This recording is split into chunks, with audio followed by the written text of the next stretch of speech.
Hello everyone, welcome to my channel Rishu's kitchen and health. అందరూ ఎలా ఉన్నారండి? బాగున్నారా? ఈరోజు మనం రక్తంలో చక్కెర స్థాయి మరియు కొలెస్ట్రాల్ను తగ్గించి బరువుని అదుపులో ఉంచే ఒక హెల్తీ జావని తయారు చేసుకోబోతున్నామండి. ముందుగా స్టవ్ వెలిగించుకొని ఒక వెడల్పు మట్టి పాత్ర పెట్టుకొని దాంట్లోకి 2 టేబుల్ స్పూన్ల పెసలు, 2 టేబుల్ స్పూన్ల గోధుమలు వేసుకొని మంటని లోలో పెట్టుకొని ఒక 2 నిమిషాల పాటు దోరగా వేయించుకోవాలి. ఇలా వేయించుకున్న తర్వాత 2 టేబుల్ స్పూన్ల రాగులు, 2 టేబుల్ స్పూన్ల సజ్జలు వేసుకొని మంటని లోలో పెట్టుకొని మంచి సువాసన వచ్చేంత వరకు వీటన్నింటినీ వేయించుకోవాలి. ఇలా వేయించుకున్న తర్వాత 2 టేబుల్ స్పూన్ల ఓట్స్ వేసుకోవాలి. మీకు నచ్చిన ఓట్స్ ఏవైనా తీసుకోవచ్చండి. మిల్లెట్స్లో ఎన్నో పోషకాలు ఉన్నాయి.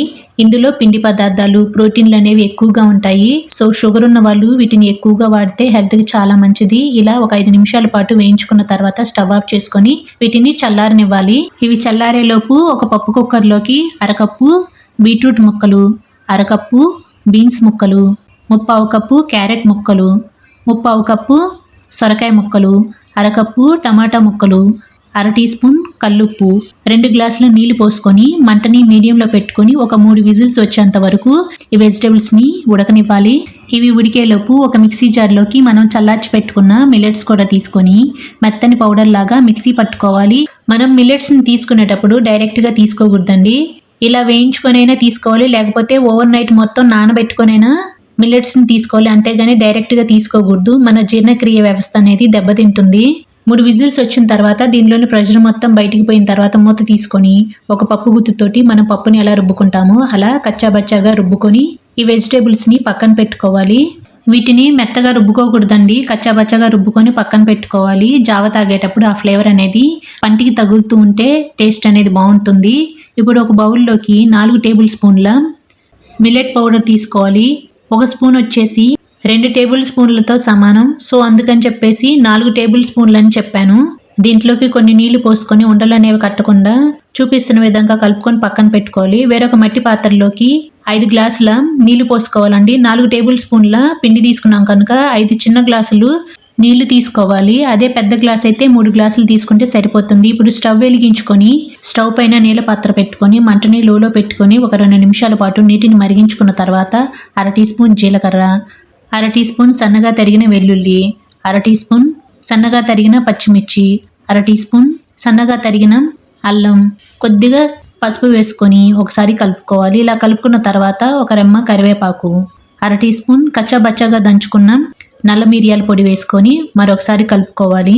ఇక్కడ నేను 2 చిన్న పచ్చిమిరపకాయలు తీసుకున్నాను. అదే పెద్దవైతే మీరు ఒకటి తీసుకుంటే సరిపోతుంది. మూత పెట్టుకొని మంటని లోలో పెట్టుకొని ఒక 2 నిమిషాల పాటు ఈ నీటిని మరిగించుకోవాలి. ఇలా మరిగిన తర్వాత మనం రెడీ చేసి పెట్టుకున్న మిల్లెట్ పౌడర్ కూడా ఈ మరుగుతున్న నీటిలో వేసుకొని మంటని లోలో పెట్టుకొని అడుగు అనేది అంటకుండా గరిటెతోటి కలుపుకుంటూ ఉండాలి. ఇలా కలుపుకుంటూ ఉంటేనండి పిండి అనేది ఉండలు కట్టకుండా మనకి జావ అనేది పర్ఫెక్ట్ కన్సిస్టెన్సీలో వస్తుంది. మీరు కనుక మా ఛానల్ని ఫస్ట్ టైం చూస్తున్నట్లయితే please subscribe my channel and మీ వంతు సపోర్ట్ని మన ఛానల్కి తప్పకుండా ఇవ్వండి. ఇలా కలుపుకున్న తర్వాత 1/2 టీ స్పూన్ సాల్ట్ వేసుకోవాలి. అంతకంటే ఎక్కువ వేయకండి. మనం ఆల్రెడీ వెజిటేబుల్స్లో సాల్ట్ వేసుకున్నాము, వెజిటేబుల్స్ కూడా వేయాలి కదా. 1/2 టీ స్పూన్ అయితే కరెక్ట్గా సరిపోతుంది. ఇదంతా నీటిలో కలిసిపోయేద్దాం ఒకసారి కలుపుకొని మూత పెట్టుకొని ఒక 5 నిమిషాల పాటు మరిగించుకోవాలి. ఇలా మరిగించుకున్న తర్వాత మనం రెడీ చేసి పెట్టుకున్న వెజిటేబుల్స్ కూడా వేసుకోవాలి.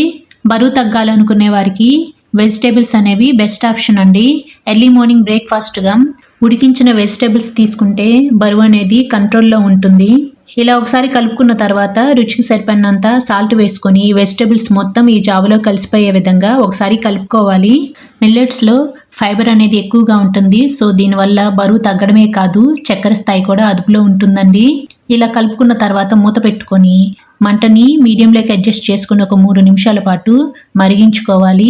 ఇలా మరిగించుకున్న తర్వాత గరిటెతోటి ఒకసారి కలుపుకోవాలి. ఇలా కలుపుకున్న తర్వాత సన్నగా తరిగి పెట్టుకున్న కొత్తిమీర వేసుకొని 1 నిమిషం పాటు ఈ జావని ఉడకనివ్వాలి. ఇలా థిక్ కన్సిస్టెన్సీ వచ్చినప్పుడు స్టవ్ ఆఫ్ చేసుకొని ఒక సర్వింగ్ బౌల్లోకి వేడిగా సర్వ్ చేసుకుంటే మనకి ఎంతో టేస్టీగా ఉండే మిల్లెట్ జావా రెడీ అయినట్లే. దీంట్లోకి 1 టీ స్పూన్ నిమ్మరసం వేసుకొని కలుపుకోవాలి. ఇలా కలుపుకున్న తర్వాత కొత్తిమీరతో గార్నిష్ చేసుకోవడమే. ఇన్ని మంచి హెల్త్ బెనిఫిట్స్ ఉన్న ఈ జావని మీరు తప్పకుండా ట్రై చేయండి.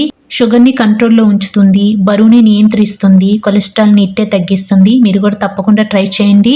అంతేనండి, మా వీడియో కనుక మీకు నచ్చినట్లయితే లైక్ చేయండి, మీ ఫ్రెండ్స్కి రిలేటివ్స్కి షేర్ చేయండి, కామెంట్ చేయండి, సబ్స్క్రైబ్ చేయండి. Thanks for watching.